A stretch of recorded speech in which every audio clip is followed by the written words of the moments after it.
Welcome to Dr. Warrick's podcast channel. Warrick is a practicing cardiologist and author with a passion for improving care by helping patients understand their heart health through education. Warrick believes educated patients get the best health care. Discover and understand the latest approaches and technology in heart care and how this might apply to you or someone you love.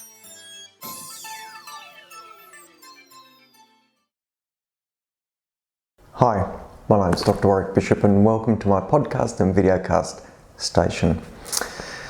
Today I'd like to talk about the so-called statin and cholesterol conspiracy. But before I do, there's a couple of definitions or concepts I really want to get across so that when we come to talk about the crux of the issue, you understand the context in which we will be putting it. So, first of all, it's really important to understand the difference between primary and secondary prevention. Now, historically, we've only known people to be at high risk of a heart attack when they've had a heart attack. We haven't been able to identify someone before that event. Stopping someone having another heart attack, having a second event, is called secondary prevention. Stopping someone having an event in the first place is called primary prevention. Well, of course, if you've had a heart attack, you've defined yourself as someone who's at high risk. So clearly, secondary prevention intervention will pay the greatest dividends because we know who we're dealing with, whereas primary prevention intervention is a much harder thing to get a dividend from because we're looking at a large population pool and wondering who within that population pool is going to be at risk, therefore potentially treating all, and therefore the costs associated and side effects associated, or treating none, and therefore having people in that cohort having an event. So primary prevention, stopping the first event occurring in the population. Secondary prevention, occurring a second event in the individual. Really, really important that you get that. It's also really important to understand the difference between association and causation. Now, we get that confused when we're talking about all sorts of things, and it gets confused when we talk about the role of statins and cholesterol and diet and coronary artery disease. Let me use an example outside of medicine to define or give you the distinction between association and causation. If we were to think of speeding and alcohol, we would all agree that speeding and alcohol in association with motor vehicle accidents is clearly an association. It clearly increases risk of car accident. But we'd also all agree that people can speed, or people can drink and drive, or they can drink and speed and not have a car accident. That means that alcohol and speeding are associative, they increase the risk, but they're not causative. Because if they were causative, then every time someone drank, they would crash. Every time someone sped, they would crash. Very important to understand the difference. They are associative, increase the risk of something happening, but they are not causative. They do not immediately make it happen by a direct link. It's also really important to understand the difference between individual risk and population risk. This is really reflected in risk calculators, and we might put ourselves through a risk calculator process. We might find that we're at low risk. We're considered, for example, a 5% risk of a coronary event or heart event in the next 10 years. Well, if you think that through, that low risk could be reframed and described in a different way. And the way that I would put it is to say, a low risk tells us if we take 100 people with the same characteristics. For example, my risk is 5% in the next 10 years. If we take 100 people with the same characteristics as me and follow those 100 people for 10 years, that 5 of those people will have an event, 5% in 10 years.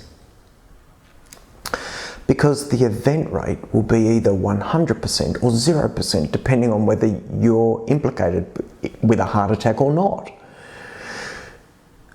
That is the individual risk versus the population risk. The population has an event rate of 5% for 10 years, but the individual will have an event rate of either 0% or 100%. So there is a disconnect between a population-based assessment and what happens to the individual.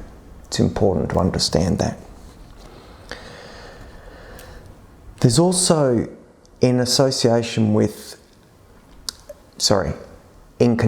with association and causation, it's also important to understand that we need to discern absolute versus contributory, because some of the conversations around particularly cholesterol and statins have been polarized to absolute laws, if you like, or absolute rights, when really they should be in the context of contributory. So one factor in regard to coronary artery disease is unlikely to be the full explanation within an individual. So absolute versus contributory. And this also ties in with single versus multifactorial. And I think we'd all agree one would have to be fairly short-sighted to think that coronary artery disease is a single factor process. Of course, it's a multi-factor process. And so to try and get an absolute truth, talking about only one aspect of it, suddenly doesn't seem to hold water if you think it through. The problem is that the debate has polarized people a bit, and we've moved to concepts of good and bad, right and wrong, rather than relative risk and relative benefit for an individual. And it's really important we get that as well, because while we're standing looking to be polarized, we're missing all the subtlety, all the variation in between. So with that said, and hopefully you've got that behind you, let me kick off with where this controversy started. And it was around about 2013. There were 2 main papers put out in the British Medical Journal, one by Abramson and one by Malhotra. Now, Abramson basically suggested that low-risk people for heart disease probably shouldn't be taking cholesterol tablets routinely. So individuals with less than a 10% risk over 10 years, he put that the cost effectiveness and quality of life impacts meant that this was just not worth doing. Basically looking to treat the 100 to help the 10 or less. And that's a pretty fair premise. Of course, in my own practice, I'm interested in imaging the arteries of that 100 to try and find the arteries that look unhealthy so that I can actually be more targeted in my approach, more precise for the individual. So a pretty reasonable position to offer. The second paper by Malhotra was titled "Saturated Fat, Not Major Issue." And he pushed back on the Ansel Keys 7 countries observational data set and really started to make the point that maybe saturated fats were being blamed and maligned unfairly in coronary artery disease. But really importantly, what he pointed out was that if we reduce fats out of our major food groups, something else tends to go in. And what tends to happen is that because most of our food is driven by commercial entities, if we take fat out of a food, then as a commercial entity producing that food, you have to look at what to put in. And with 3 macronutrients, which is fat, protein and sugar, one then has to ask, if we're taking the fat out and we've got to put protein or sugar back in, which will we put in, protein or sugar? And if I were to ask a very simple question, what do you think is more expensive, protein or sugar? I think that's the answer. So Malhotra was making the point that if we drive reduced fat consumption, we inadvertently drive increased sugar consumption. And this is an area of interest for me. I think that sugar will turn on insulin. Insulin is a storage hormone. If we are storing energy, we tend to store it as fat. And so the consequence of reduced fat in our diet can be increased sugar in those food products, can be increased insulin stimulation, can be increased fat gain, and the consequences of fat gain, obesity, are as detrimental as the fat in the first place. I think a really valid point, and one that's certainly worth continuing to talk about. Malhotra also made advocacy of the Predimed trial, which was released around about the same time. And the Predimed trial was a primary prevention study taking Spanish, predominantly men, at high risk and subjecting them to a Mediterranean diet, either enhanced with olive oil or enhanced with nuts, compared to a low-fat diet. And this clearly showed us that the Mediterranean diet, either with olive oil or nuts, was superior to a reduced fat diet for those men. So a really nice reminder that all fat may not be bad. Extra virgin olive oil and the nuts and nut oils may well be beneficial, and that low fat of its own didn't seem to confer any significant benefit, or at least it was not as beneficial as the Mediterranean diet. Well, when this information came out, there were some back and forth letters, some correspondence, which really started a debate, and a bit of a heated debate at that. And a Professor Warrick, who is Professor of Medicine and Epidemiology at Oxford, and a member of the Cholesterol Treatment Trialists Collaboration, a group of trialists who had really an interest in cholesterol management, reduction of cholesterol to prevent coronary artery disease, wrote back and really looked to take apart some of the aspects of Abramson's and Malhotra's papers. Well, the back and forth from that led to the request for exposure and openness of the data that formed the basis of the Cholesterol Treatment Trialist Collaboration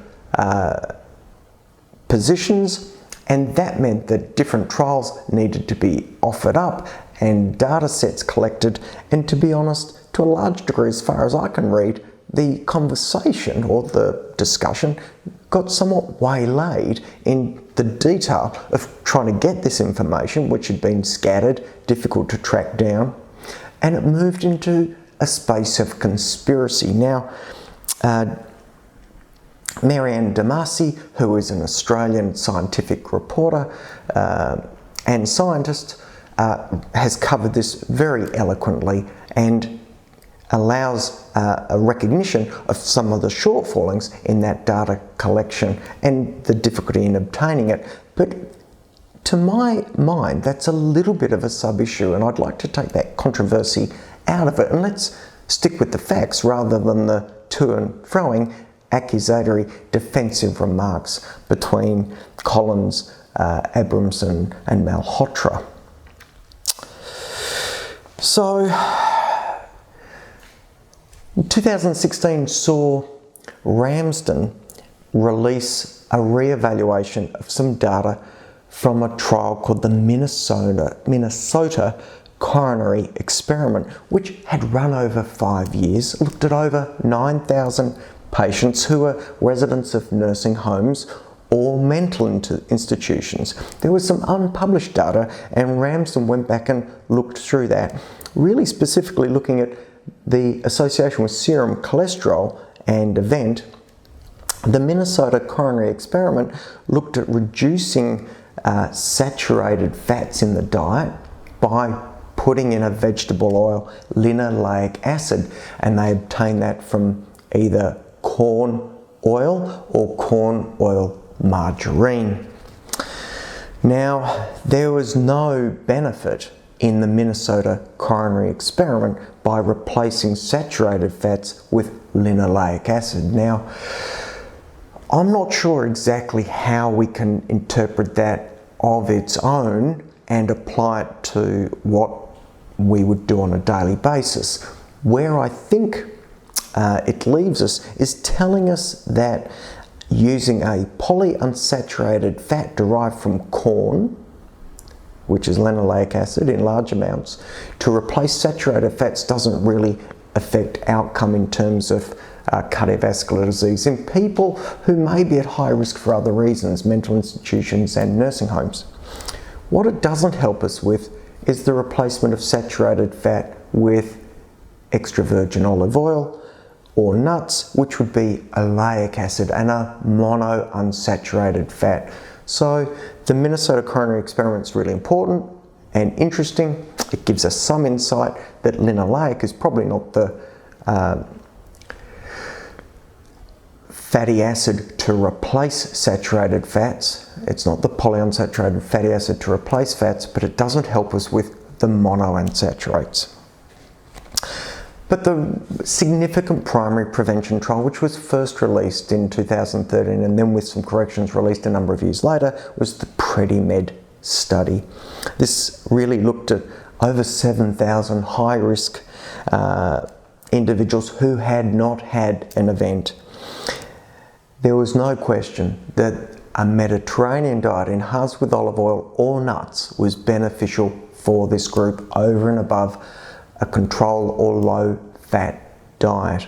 And I think this is a really important starting point. We know in the secondary prevention space that the DART study and the Spokane study, both of which took individuals who had had an event and put in place really predominantly Mediterranean style diets, generally enhanced with either olive oil or fish oil, clearly both showed benefit as well.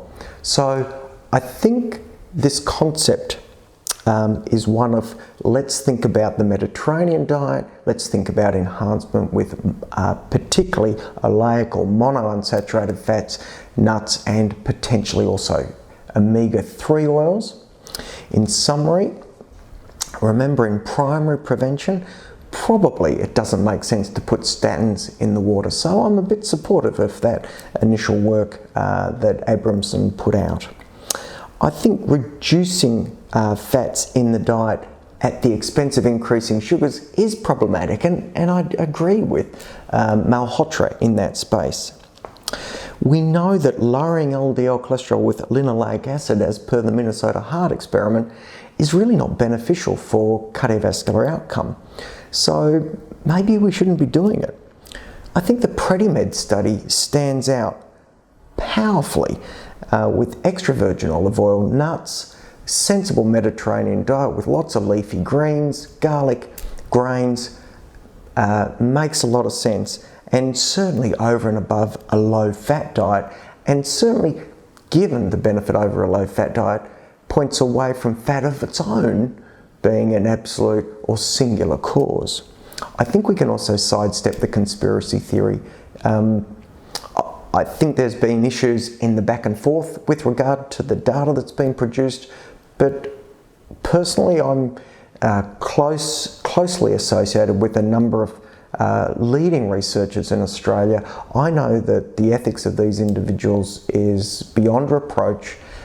I know that myself, following their lead, their guidance, we are really undertaking therapies that we believe truly to be the right thing for individual patients based on those individual patients' specific needs. In terms of secondary prevention, I think the DART trial and Spokane again reassure us that the Mediterranean diet enhanced with fish oil, nuts and olive oil is got to be the right thing to be doing. So remember, we're talking about associations. We need to think about the individual. This is not a conversation about good or bad. It's a conversation about contributory and multifactorial. Well, I hope I've been able to answer a substantial amount around the cholesterol and statin conspiracy for you. As always, if you have any queries or questions, drop me a note. You know the email address. Thank you for listening. That was a long one. I do wish you the very best as always, and till next time, look after yourself, laugh a lot, and please don't die from a heart attack. Goodbye.